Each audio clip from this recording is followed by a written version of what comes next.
하루는 하나님의 아들들이 와서 여호와 앞에 섰고 사단도 그들 가운데 왔는지라. 여호와께서 사탄에게 이르시되 내가 어디서 왔느냐? 사탄이 여호와께 대답하여 이르되 땅을 두루 돌아 여기저기 다녀왔나이다. 여호와께서 사단에게 이르시되 네가 내 종 욥을 유의하여 보았느냐? 그와 같이 순전하고 정직하여 하나님을 경외하며 악에서 떠난 자가 세상에 없느니라.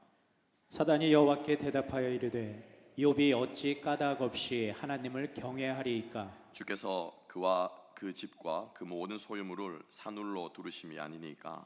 주께서 그 손으로 하는 바를 복되게 하사 그 소유물로 땅에 널리게 하셨음이니이다. 이제 주의 손을 펴서 그의 모든 소유물을 치소서. 그리하시면 틀림없이 주를 향하여 욕하지 않겠나이까? 여호와께서 사단에게 이르시되 내가 그의 소유물을 다 내 손에 붙이노라. 오직 그의 몸에는 내 손을 대지 말지니라. 사단이 곧 여호와 앞에서 물러가니라. 여호와께서 사단에게 이르시되 내가 그의 소유물을 다 내 손에 맡기노라. 다만 그의 몸에는 내 손을 대지 말지니라. 사단이 곧 여호와 앞에서 물러가니라. 이르되 내가 모태에서 알몸으로 나왔사온즉 또한 알몸이 그리로 돌아가올지라. 주시니도 여호와시요 거두시니도 여호와시오니 여호와의 이름이 찬송을 받으실지어다 하고. 이 모든 일에 욥이 범죄하지 아니하고 하나님을 향하여 원망하지 아니하니라. 아멘. 오늘 말씀과 함께 착한 사람들에게 나쁜 일이 닥칠 때, 착한 사람들에게 나쁜 일이 닥칠 때라는 제목으로 함께 은혜를 나누었으면 좋겠습니다. 욥기는 제가 개인적으로 가장 좋아하는 성경 말씀 중에 책 중에 한 권입니다. 신명기와 더불어서 제가 가장 좋아하는 책 중에 한 권이 바로 욥기입니다. 그리고 가장 심오한 책 중에 한 권도 책도 욥기가 아닌가 싶고요. 오늘날 우리 인생의 많은 질문과 의문들에 대해서 답을 해줄 수 있는 책도 욥기가 아닌가 싶습니다. 욥기는 우리가 잘 아는 것처럼 한마디로 말하면은 왜 인생에 우리에게 고통이 일어납니까? 라고 하는 것이 욥기의 한마디로 말하면 주제입니다. 주제가 뭐라고요? 왜 내 인생에 나에게 어려운 일이 일어납니까? 쉽게 말하면요, 답이 주제가 아니에요. 질문이 주제예요. 왜 내 인생에 어려운 일이 일어납니까? 이게 이 책의 주제라는 것입니다. 우리가 그냥 그 답을 알았으면 좋겠죠. 이해했으면 좋겠죠. 왜 나에게 인생에 일어나서 이런 일이 일어납니까? 라고 우리가 깨달았으면 좋겠죠. 그런데 그것을 깨닫는 답이 욥기의 주제가 아니에요. 그렇기 때문에 여기에 욥기의 매력이 있고요. 그래서 여기에 욥기의 진리가 심오하고요. 그렇기 때문에 사실 저는 개인적으로 이 욥기를 가장 좋아하는 성경책 중에 한 권으로 꼽고 있습니다. 그 화려한 문체라든지 시적인 표현이라든지 여러분 욥기를 읽어보시면 너무너무 아름답습니다. 어떻게 자기를 저주해도 그렇게 아름답게 저주할 수가 있습니까? 너무너무 멋진 책입니다.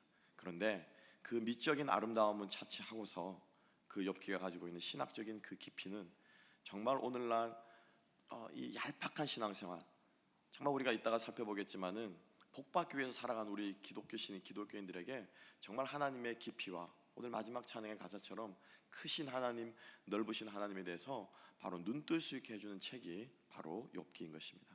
그래서 저는 이 욥기를 개인적으로 사랑하고 정말 이 한 시간에 이 욥기를 다 설명한다는 것은 불가능합니다. 한 석 달을 넉 달을 이 욥기를 쪼개고 설교해도 이 욥기에 대한 설교를 다 할 수가 없을 거예요. 그렇지만 오늘 이 욥기를 우리가 가스펠 프로젝트라고 하는 이 책 안에서 욥기를 우리가 보기 때문에 하나님 나라라고 하는 관점에서 이 욥기를 우리가 함께 한번 살펴보기를 원합니다. 너무 내용이 많고 또 방대할 수 있기 때문에 제가 가능한 주보에 많은 내용들을 좀 실어 두었습니다. 그래서 저의 설교의 모든 요약과 서머리는 주보를 보시면 여러분들이 답을 이해하기에 도움이 될 것 같습니다. 한마디로 말하면 오늘 여러분과 함께 나눌 것은 욥의 고난과 그 고난을 극복하는 욥의 모습을 통해서 하나님 나라의 통치 원리에 대해서 우리가 함께 생각해보자라고 하는 것입니다. 하나님 오늘도 내 삶을 다스리는 줄로 믿습니까? 하나님께서 오늘도 여러분들의 가정을 다스리십니까? 하나님께서 오늘도 우리 교회를 다스리십니까? 그러면 하나님께서 어떤 원리로, 어떤 통치 원리로서 내 삶을 다스리고 있느냐라고 하는 것입니다. 세 가지로 나눠 생각해 볼 것인데, 첫 번째는 잘못된 답이에요. 그리고 그 잘못된 답 가운데서 씨름하는 우리 인간의 모습, 욥의 모습을 두 번째로 살펴볼 것이며, 마지막 세 번째로 하나님께서 그렇게 씨름하고 스트러글하고 고난받는 그 인생을 하나님께서 어떻게 다루시는가에 대해서 우리가 세 가지로 나누어서 함께 생각해 보기를 원합니다. 첫 번째입니다. 우리가 잘 아는 것처럼 욥이라고 하는 사람은 동방 땅에, 지금으로 말하면 그 이스라엘 근 지역에, 메소포타미아 지역이죠. 둘째가라면 서러울 정도로 부자였을 뿐만 아니라 동시에 하나님이 자랑할 정도로 의인이었습니다. 욥은 부자임과 동시에 의인이었습니다. 여기까지는 that's okay. 욥이 왜 복을 받았다고요? 왜 부자라고요? 의인이기 때문에. 누가 봐도 흠잡을 데 없는 사람이기 때문에. 그 사람이라면은 그 정도 삶을 살만해 라고 인정할 만한 좋은 사람이었기 때문에 욥은 부자다 라고 생각할 수 있습니다. 그래서 하나님께서 천상회의라고 하는 1장에서 모든 어전회의를 불러 모았습니다. 천상회의를 하면서 쉽게 말하면 하나님이 너무 기분이 좋으신 거예요. 천사들에게 자랑을 합니다. 너희들이 봤느냐, 욥 같은 사람이 있느냐. 그러니까 저기 맨 뒤에, 제가 직접 가리키는 건 아닙니다. 저기 맨 뒤에 누가 있었죠? 사단이 천상회의에서 이렇게 보고 있는 거예요. 대뜸 손을 들고 하나님께 질문을 합니다. 하나님, 그거 아닌 것 같은데요.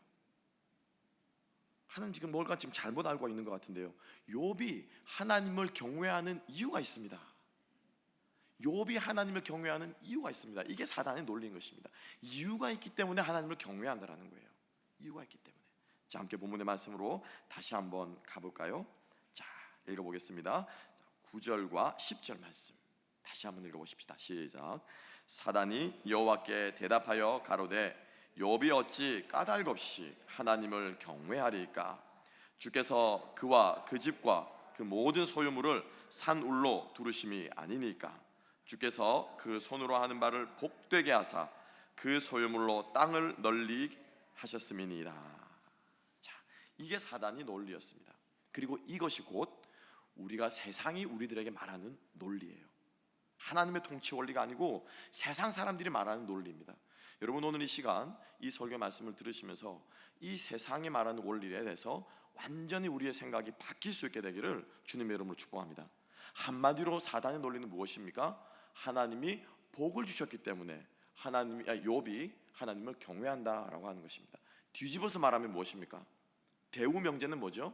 하나님 복을 주지 않으면은 뭐 한다고요? 하나님을 경외한다 하지 않는다? 하지 않는다라고 하는 것이 이 사탄의 논리인 것입니다. 이걸 조금 다른 말로 표현해 보았습니다. 인과응보라고 하는 것입니다. 복받을 사람은 복받을 만한 짓을 하면은 복을 주고, 저주받을 만한 나쁜 짓을 하면은 저주를 받고 화를 입는다라고 하는 것이 모든 사람들이 생각하는, 이분 심지어 여기에 앉아있는 우리들 가운데서도 그러한 생각을 가지고 있는 사람들이 대다수일 것입니다. 그죠? 사실 저도 그럴 때 있습니다. 죄송합니다만 시쳇말로 귀신 뭐 하나 저런 인간 안 잡아가고, 그런 마음이 들 때 있습니까 없습니까? 분명히 있죠. 그리고 그런 사람이 이제 잘못되기로 해서 막 오늘 갑자기 교통사고를 당했대. 그 인간이 교통사고를 당했대. 그러면은 뭐라고 말합니까? 역시 하나님은 살아계셔. 우리들의 마음속에 있는 것 아니겠습니까? 저 사람은 복받을 만해 라고 말하는 것은 반대로 우리의 마음속에 무슨 마음이 있는 거예요? 복받을 만한 짓을 하면은 복을 받는다라고 하는 생각이 우리들 마음속에 있는 것입니다. 이거는 동서고금을 막론하고 모든 사람들이 보편적으로 가지고 있는 하나님의 생각입니까? 세상의 생각입니까? 세상의 생각이라는 거예요. 세상의 생각이라는 거예요. 물론 여러분, 물론 하나님은 정의의 하나님이십니다. 때로는 하나님께서 악을 응징하십니다. 때로는 하나님께서 잘못된 것들을 고치시기 위해서 벌을 주십니다. 그렇지만 이 인과응보만을 가지고 우리 하나님을 결코 다 설명할 수 없습니다. 절대로 설명할 수 없습니다. 하나님은 인과응보 그 위에 초월해서 계시는 분이 우리 하나님이시다라고 하는 것입니다.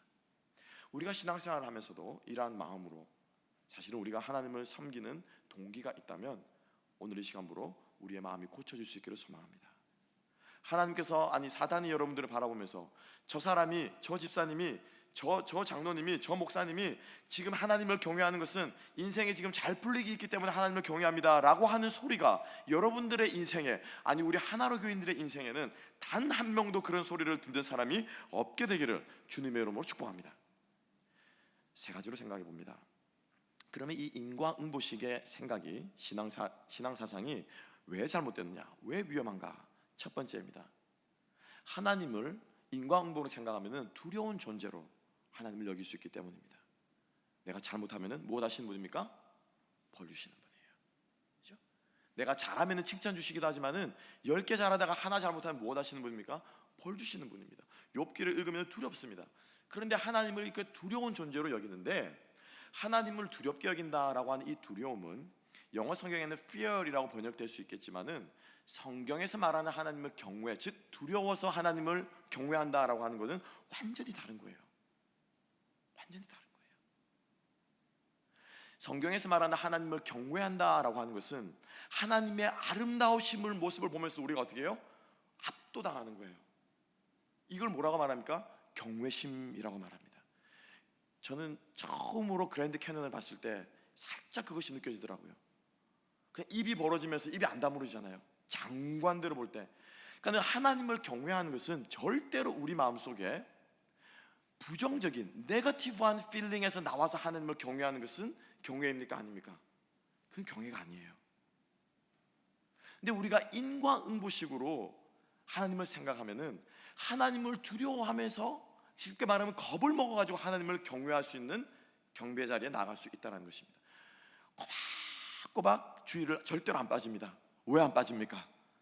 주의를 빠지면은 가다가 막 날벼락 맞을 것 같거든요. 이번 주 한 주간에 내 사업에, 비즈니스에 타격이 입을 것 같거든요. 막 가다가, 그러다가 어느 날, 죄송합니다만 이 전문 용어로 아다리가 맞아가지고 주일날 안 갔더니 월요일 날, 그죠? 안 좋은 일이 생긴 거야. 그러니까 겁봐. 주일날 빼먹으면 안 돼. 이래서 주일 빼먹으면 안 된다니까. 이런 심정으로 우리가 주일을 끊임없이 성실히 지킨다면 이 사람은 하나님을 성경적인 의미에서 야외한다는, 경외하는 것이 아니라 무엇에서부터?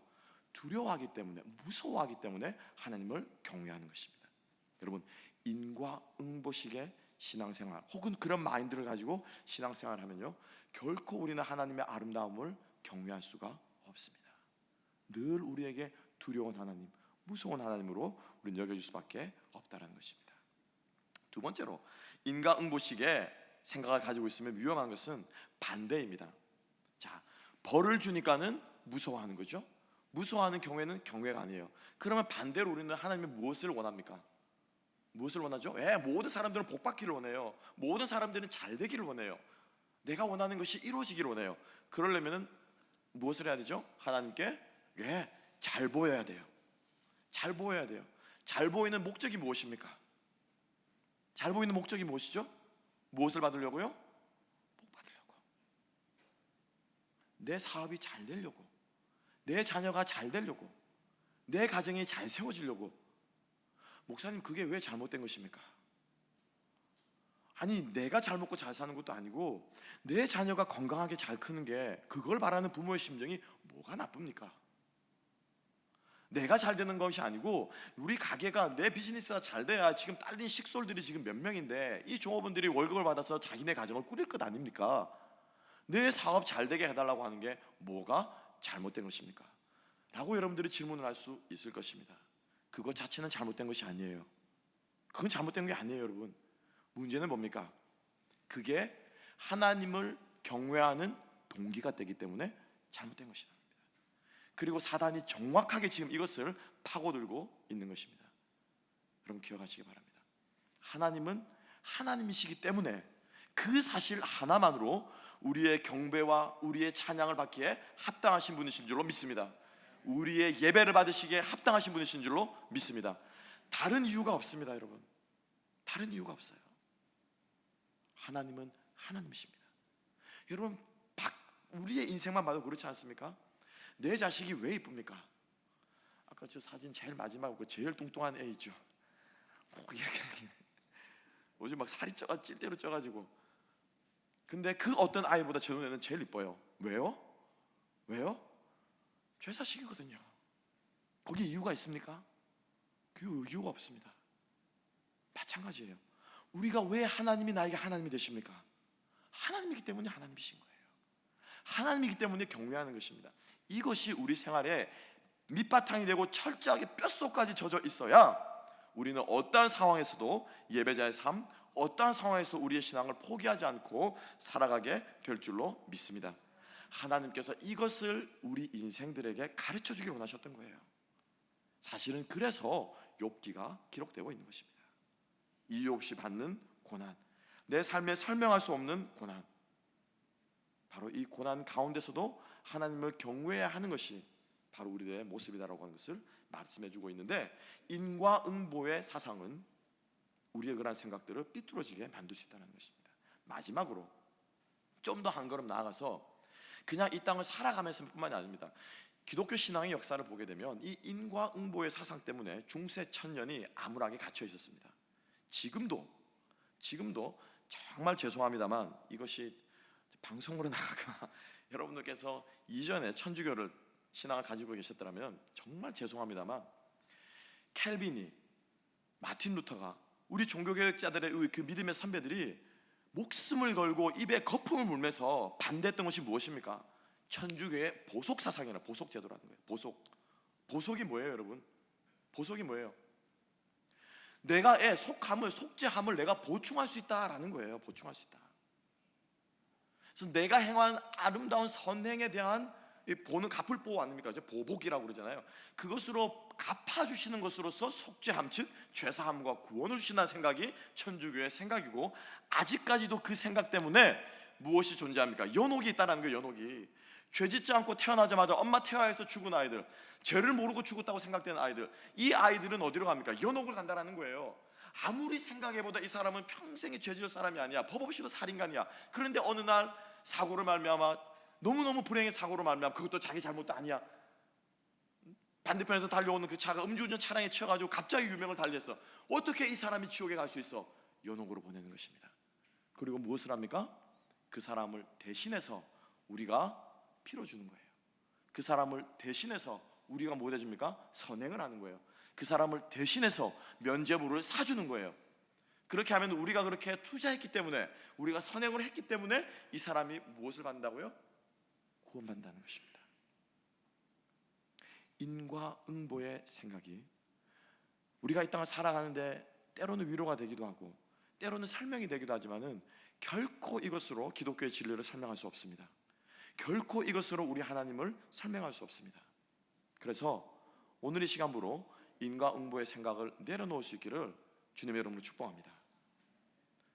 정의를 추구할 수 있고 하나님의 정의가 내 삶 가운데, 이 땅 가운데 실현되도록 노력할 수 있습니다. 하지만 하나님은 우리가 생각하는 그 정의 위에 존재하시는 분이신 줄로 믿으시기 바랍니다. 이게 뭐냐면은 사단의 생각이에요. 사단이 우리들에게 주는, 사단이 말하자면 욥이 하나님을 왜 경배합니까? 잘해주기 때문에 경배하는 거 아닙니까? 걷어가면은 저주할 겁니다 라고 하는 생각입니다. 두 번째입니다. 그래서 이 사단의 이 첫 번째, 사단의 이 말에 나머지 욥기 3장부터 41장까지는 이 욥이 이 사단의 이 말에 철저하게 뭐예요? 저항하는 거예요. 저항. 자기의 온몸으로, 자기의 존재로 사단이 인과응보식의 생각을 넣어주는 것에 저항하는 것이 바로 욥기가 가지고 있는 묘미이고 욥기가 가지고 있는, 우리에게 던져주고 있는 메시지인 것입니다. 근데 잘 보십시오. 사단이 그렇게 이야기했습니다. 야, 욥, 네가 하나님을 경외하는 것이 하나님이 너에게 축복해 주기 때문에 너가 경외하는 거야. 하나님이 그 복을 걷어가시면 너는 아무것도 아니야. 하나님을 저주할 거야. 이게 누구의 메시지였냐면 욥의 아내의 메시지였습니다. 빌닷과 엘리바스의 메시지였습니다. 욥을 위로하려고 온 친구들의 말이었습니다. 뭐라고 말합니까? 잘 생각해봐. 네가 벌을 받는 것은 네가 분명히 잘못했기 때문에 벌을 받는 거야. 그래서 심지어 이 뭐라고 말합니까?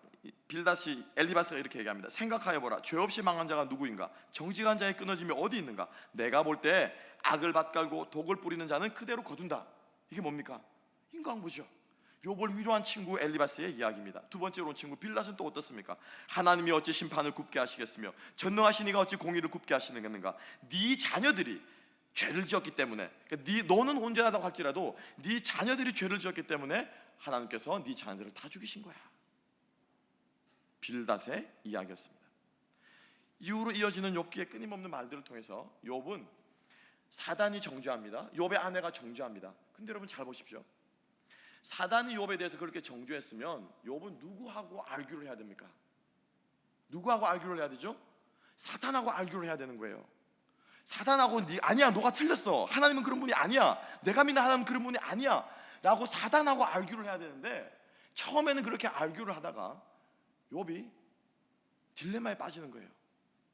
욥은 생각합니다. 사단하고 열심히 알규를 하고 사단이 아닌 걸 부정하면은 내 인생이 좀 펴질 줄로서 욥은 생각하고 있는 거예요.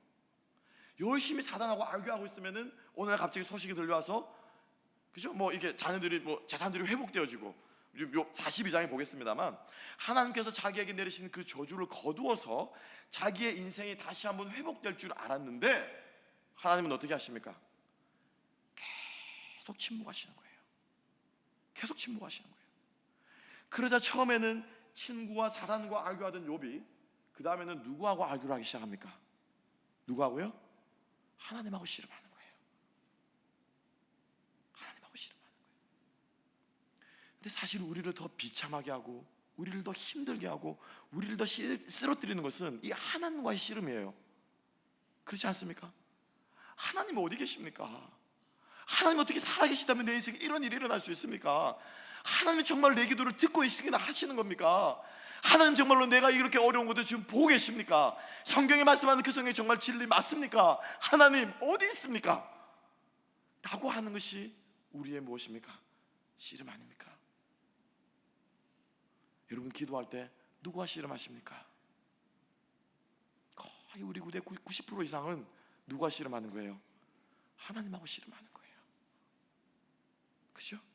이해되지 않는 하나님, 알 수 없는 하나님, 내 문제를 좀 해결해 줬으면 좋겠는데 하나님하고 씨름하는 것이 우리 인생의 모습이라는 것입니다. 그래서 욥기는 3장부터 41장까지 이 욥이 길고 지루한 암흑 가운데서 하나님과의 씨름인데 이 하나님과의 씨름하는 욥의 이 모습 자체가 뭐라고요? 욥기의 뭐라고요? 주제라는 거예요. 따라합시다. 내 인생의 답은 나의 고난의 답은 하나님과 씨름하는 것이다. 하나님과 씨름하는 것이다. 그게 답이에요, 여러분. 역설적인 답입니다. 아이러니한 답입니다. 하나님과 씨름하는 인간, 하나님으로부터 답을 구하는 인간. 비록 답이 없다고 할지라도 욥은 그 씨름하는 과정 가운데서 욥기의 앞부분에 고백한 것처럼, 그죠? 주신 자도 여호와시오 거두신 자도 여호와께서 복을 받으시라. 내가 이 모든 것을 다 얻으려는 나의 가는 길을 오직 누가 하시나니? 자 보십시오. 하나님이 아시나니. 아시는 하나님께서 내게 답을 하신다고 말합니까? 나를 단련시킨다고 말씀하십니까? 나를 못 하신다고요? 나를 정금같이 단련하신다고 말씀하고 있습니다. 답을 아시기 때문에 하나님께서 우리에게 답을 주지 않습니다. 답을 아시기 때문에 하나님께서 정답을 펼쳐가지고 이게 너의 문제, 네 문제야, 너는 이걸 해결하면 너는 다시 회복될 거야 라고 말하지 않고 하나님께서는 우리를 어떻게 하고? 연단하신답니다.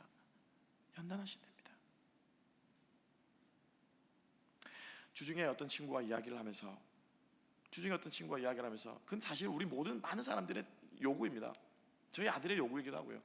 왜 하나님이 한번 쫙 나타나가지고 짜잔하고 모든 사람들에게 다 나타나가지고 피지컬에 다 나타나면은 하나님을 보면은 왜 하나님을 안 믿겠느냐는 거예요. 왜 하나님을 안 믿겠느냐?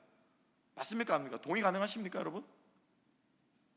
오늘 여러분들이 예배드리고 나가시는데 우리 교회 널찍한 마당이 있잖아요. 주차장 앞에 하나님이 쫙 예수님이 그냥 올라가신 것처럼 막 휘황찬란한 광채가. 여러분 예수님 믿으시겠어요? 안 믿으시겠어요? 이렇게 조금 구원의 확신 없으신 분, 아직까지도 내가 하나님 믿는지 모르시는 분, 나가다가 그 예수님 보면은 안 믿을 리가 없습니다. 안 믿을 리가. 그러지 않습니까? 하나님을 경험하고 싶다라는 거예요. 어떻게 해요? sensory, 느껴지게, 보이게, 들리게, touchable. 여러분 잘 기억하십시오. 왜 하나님을 경험하려고 합니까, 여러분? 왜 센서리하게 하나님을 느끼고 싶습니까? 왜죠, 여러분? 왜예요? 내 마음의 의심을 좀 없애고 싶은 거예요? 그럼 의심 없애서 뭐 하게요? 하나님이 우리들에게 원하시는 것은 우리 마음의 의심을 없애는 게 아니에요, 여러분.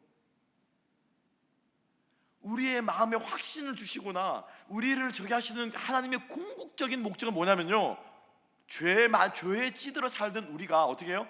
변화되는 거예요. 변화되는 거, 바뀌어져 가는 거예요. 인포메이션이 아니라 뭐예요? 트랜스포메이션이에요. 트랜스포메이션. 민결아, 너 하나님 봐서 뭐 할래? 너 예수님 봐서 뭐 할래? 네가 아무리 예수님을 본다고 하더라도 그 다음에 너 앞에 끊임없이 남아있는 과제는 뭐야? 너는 변해가야 돼. 너는 성장해 가야 돼. 너는 하나님께서 원하시는 대로 해나가야 돼 라고 하는 과제가 우리 가운데 주어져 있는 것입니다. 그거는요, 여러분, 하나님을 한 번 본다고 해서 결코 우리들에게 이루어지지 않습니다. 그게 만약에 가능했다면 제자들은 3년 동안 매일같이 예수님을 보고 경험하고 기적을 봤기 때문에 그 사람들은 3년 동안에 뒤집어졌어야 됩니다. 맞습니까?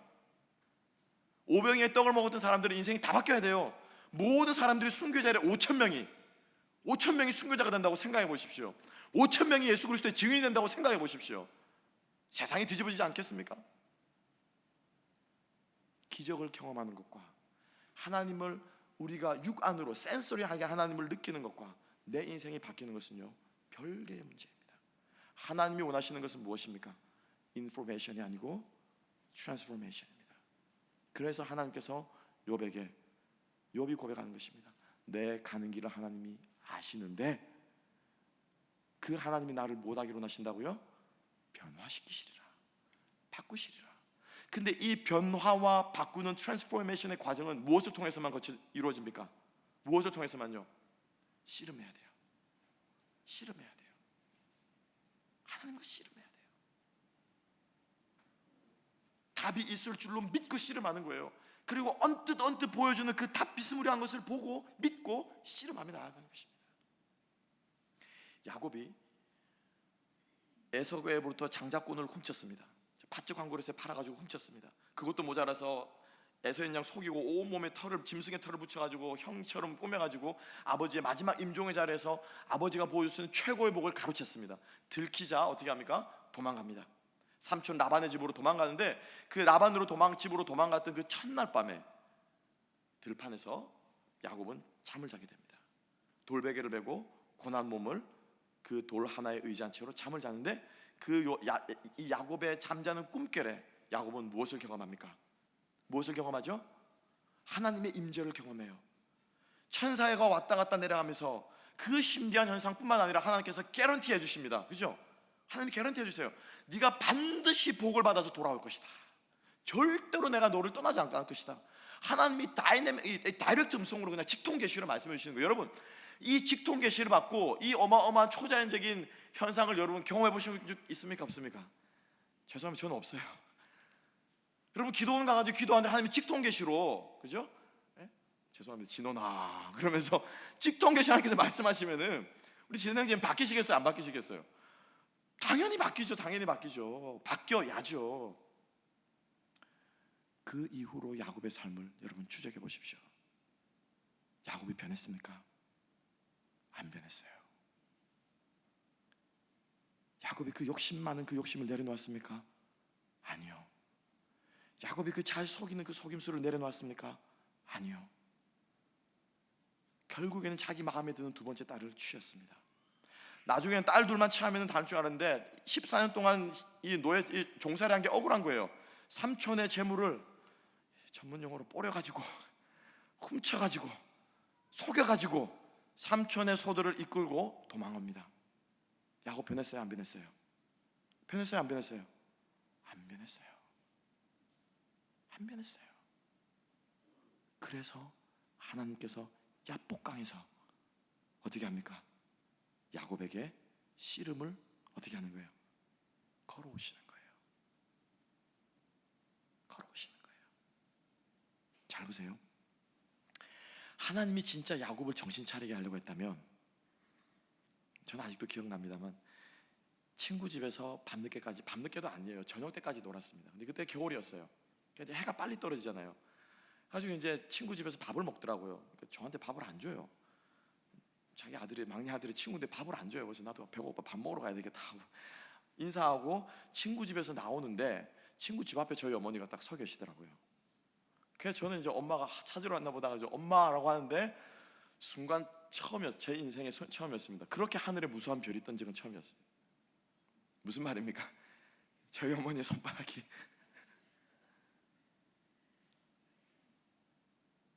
왜 말 안 하고, 엄마는 얼마나 너를 찾아 헤맸는데 너 이 새끼 말 안 하고 지금까지 뭐 했냐는 거예요. 왜 이걸 때립니까 여러분?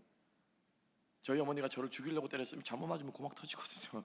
저희 어머니가 저를 죽이려고 때리셨습니까? 뭐 하라고요? 정신 차리라고, 정신 차리라고, 정신 차리라고. 제가 하나님 같았으면 욥을 그냥 싸대기를 한 대 때리고 정신 차리게 했을 것 같아요. 싸대기를 한 대 때려도 욥은 반대뼈가 부러질 수 있습니다. 싸대기를 한 대 때려도 욥이 팔이 부러져가지고 평생 팔 불구를 보면서 살아갈 수 있어요. 근데 하나님이 욥의 뺨을 때리는 것이 아니라 욥에게 무엇합니까? 허리를 붙잡고 씨름해 오시는 거예요. 씨름해 오시는 거예요. 여러분, 그냥 치고받고, 야곱에 죄송합니다.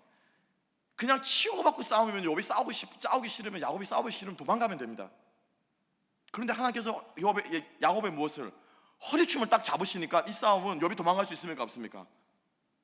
못 도망가는 거예요. 못 도망가는 거예요. 못 도망가는 거예요. 욥기 3장부터 41장까지는 사실은 욥과 하나님의 뭐예요? 씨름이에요. 씨름. 놓을 수도 없고 놓아서도 안 되고 놓지 않으면 분명하게 뭔가 있을 것만 같은. 그런데 1시간이 지나고 2시간이 지나고 1년이 지나고 5년이 지나고 10년이 지나도 답이 안 보이는, 그렇지만 내게 목숨이 붙어있는 나는 놓을 수 없는 싸움, 씨름. 이게 욥기의 주제입니다. 여러분, 이게 욥기의 주제예요. 우리 인생이 하나님하고 씨름해야 돼요. 여러분, 하나님의 바짓가랑이 붙잡고 늘어져야 돼요. 그 늘어지는 과정 가운데서 우리의 악위에 손에 힘이 생기는 거예요. 그 늘어지는 과정 속에서 우리의 정강이, 다리에, 허벅지에 근육이 붙는 거예요. 그 늘어지는 과정 속에서 우리가 욕을 하고 소리를 지르고 하는 과정 가운데서 우리에게 무엇이요? 멘탈리티가 생기는 거예요. 소위 다른 말로 하면 믿음이라는 것이 생기는 것입니다. 좌절하고 쓰러지고 배신당하는 것 같고 하나님이 안 계신 것 같지만은 그것을 극복하고 또 극복하는 과정 가운데서 우리의 믿음은 무엇처럼 됩니까? 점금같이 아름답게 단련될 줄로 믿으시기 바랍니다. 그게 하나님께서 우리 인생 가운데 고난을 허락하시는 목적인 것입니다. 왜? 더 아름답게 되라고, 더 단련되라고. 사람들이 보기에 좋은 금이 아니라, 사람들이 보기에 좋은 보석이 아니라 누구 보시기에? 하나님 보시기에 아름답고 정결한 보석이 되라고.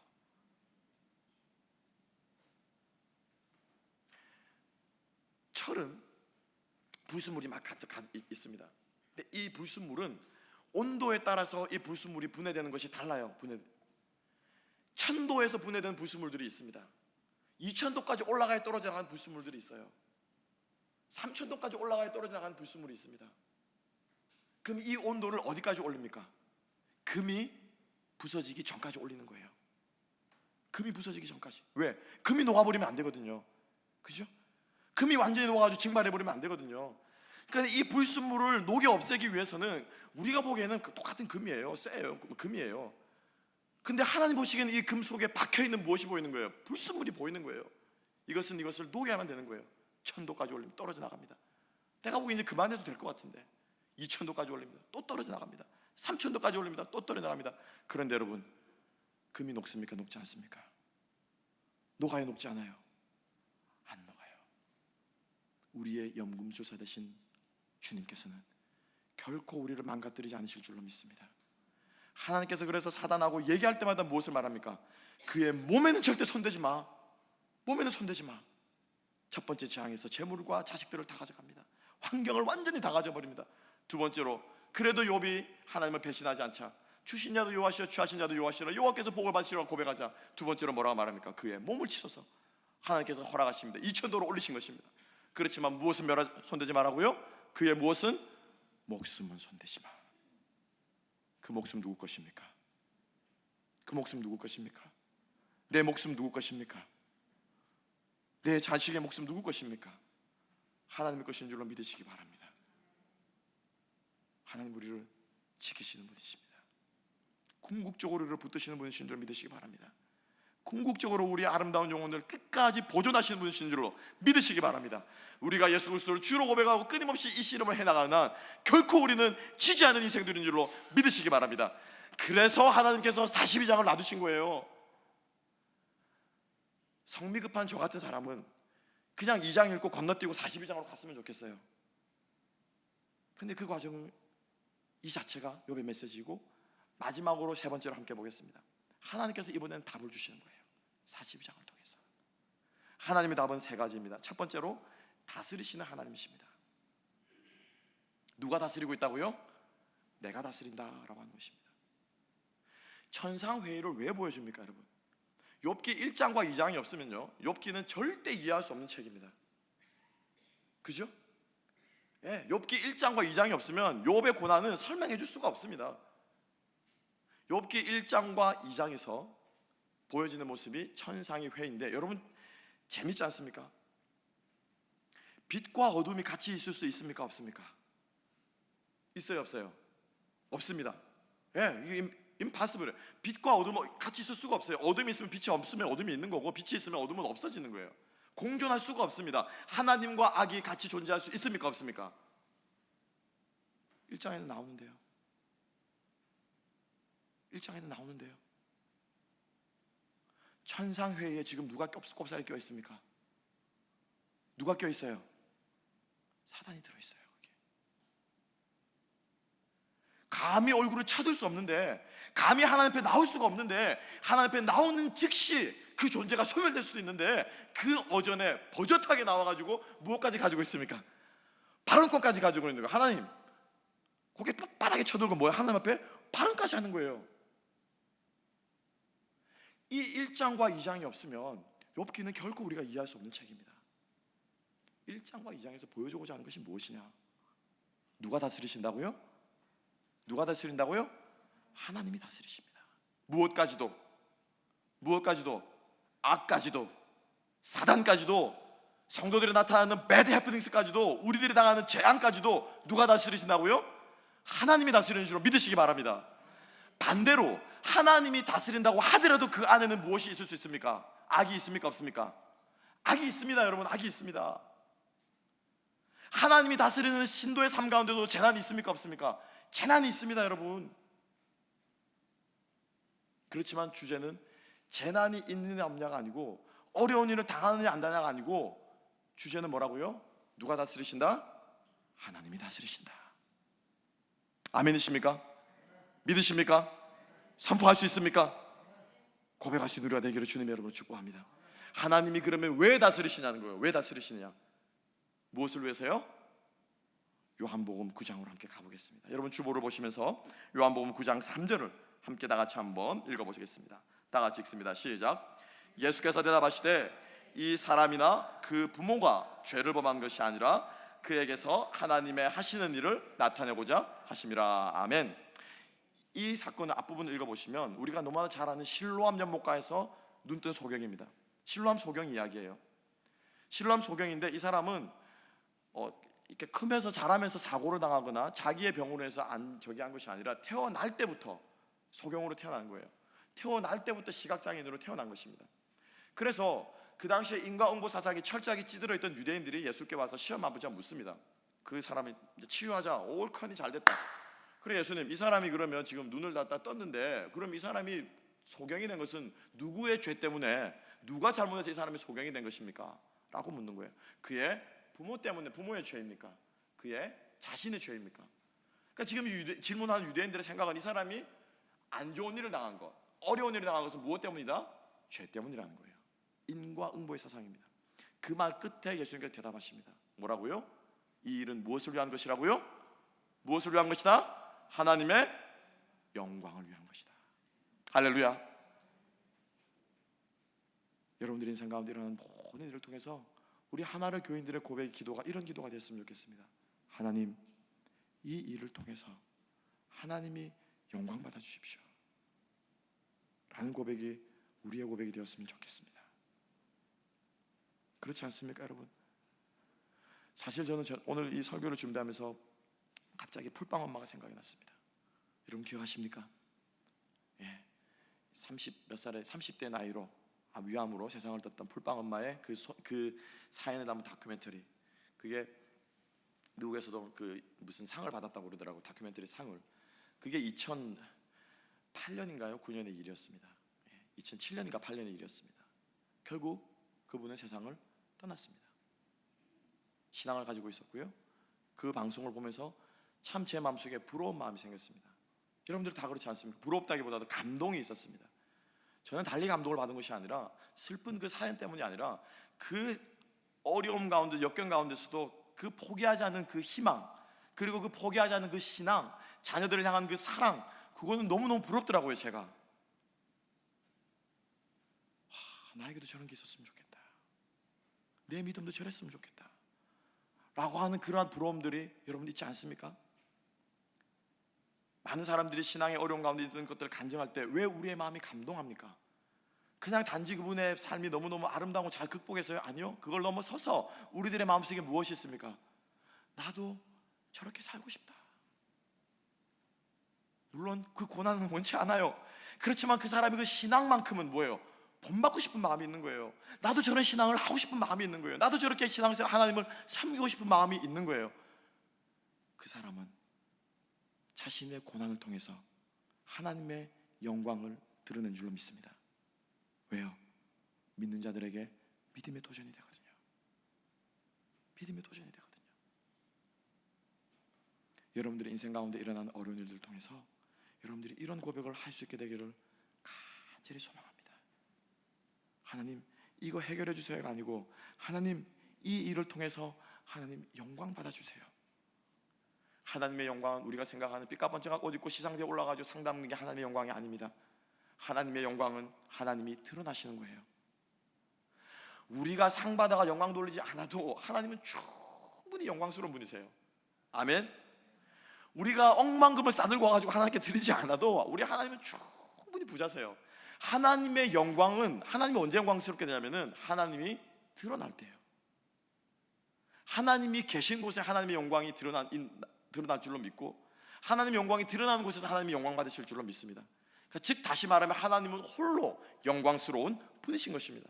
그래서 하나님의 이 일을 통해서 하나님이 영광 받아주십시오 라고 하는 기도는 바꿔 말하면 무슨 기도냐면, 하나님, 이 일을 통해서 하나님이 드러나 주십시오, 하나님이 나타나 주십시오 라고 하는 것이 우리의 기도가 되어야 할 줄로 믿습니다.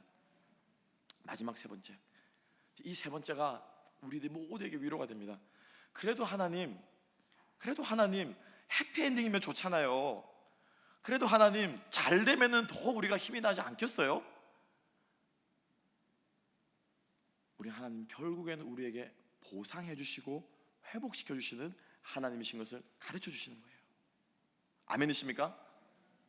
반드시 우리 인생 가운데 반드시 여러분들에게 회복시키시고 채워주시고 부어주시는 하나님의 회복이 있을 줄로 믿습니다. 이게 욥기의 고백이에요. 욥기의 주제 중에 하나예요. 우리 하나님 반드시 당신의 백성들을 끝까지 붙드시고 그 목숨을 해치 않게 하실 뿐만 아니라 그 목숨을, 우리의 생명을 회복시키시는 분이신 줄로 믿습니다. 동의하십니까? 목사님, 이유 있는데요. 제가 아는 A라는 분은 끝까지 그렇게 믿다가 암 걸려가지고 회복도 못하시고 돌아가셨는데요. 끝까지 저기 하신 분들 풀빵 얼마 받잖아요. 그 풀빵은 막 신앙생활 잘했다면서요. 그럼 그 사람은 왜 그렇게 죽었어요? 그런 생각 할 수 있습니까? 없습니까? 있죠. 마지막 구절을 읽다가 제가 해머로 머리를 얻어맞은 것 같았습니다. 욥기 42장 마지막 세 구절은 하나님께서 욥을 회복시키는 것을 기록하고 있습니다. 갑절로 회복시켜 주십니다. 갑절로. 돌아가셔서 비교해 보시기 바랍니다. 1장에서 나오는 욥의 제사는 처음에 양떼가 제가 이 주보에 기록되고 있습니다. 하나님께서 모든 것을 갑절로 회복시켜 주셨습니다. 1장에서 양떼가 7,000마리였습니다. 42장에서 양떼가 몇 마리가 되었을까요? 몇 마리가 되었을까요? 우리 막내가 잘하는 게 심심하면 그래요. 아빠 2 times 2 물어보래요. 9구단 2단 이제 모르는데 이제 외우기 시작한 거예요. 2 times 2 그러면 4 이렇게 하고 2 times 3 하면 6 압절로 회복시켜 주셨습니다. 7,000마리가 14,000마리가 되었고요. 낙타는요 3,000마리가 6,000마리가 되었습니다. 그 다음에 소는요 500결이라고 하는 것은 이제 이게 커플로 가는 거죠. 멍에를 져서 하는 500결이가 1,000결이가 되었습니다. 암나귀는 어떻습니까? 500마리가 1,000마리가 되었습니다. 자, 분명히 성경에서 하나님께서 갑절을 주셨다고 했는데 마지막에 자녀에 대해서 말합니다. 1장에 나오는 자녀는 욥은 7남 3녀였습니다. 그러면 42장에서 하나님께서 몇 명의 자녀를 주셔야 됩니까? 10명이었으면 몇 명을 주셔야 되죠? 몇 명을 주셔야 되죠? 20명을 주셔야 돼요. 14남 6녀를 주셔야 됩니다. 근데 하나님께서 몇 명을 주셨습니까? 7남 3녀를 주셨어요. 20명이 돼야 되는데 10명을 주셨어요. 왜일까요, 여러분? 왜일까요? 왜일까요? 죽은 10명 어디 있습니까? 죽은 10명 어디 있습니까? 하늘 아래.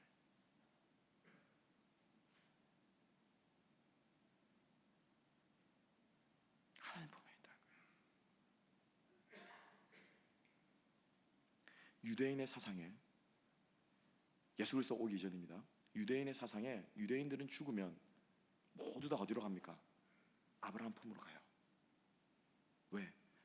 날 때부터 선택받았던 백성들이기 때문에. 모든 유대인들은 그게 그들의 믿음이었습니다.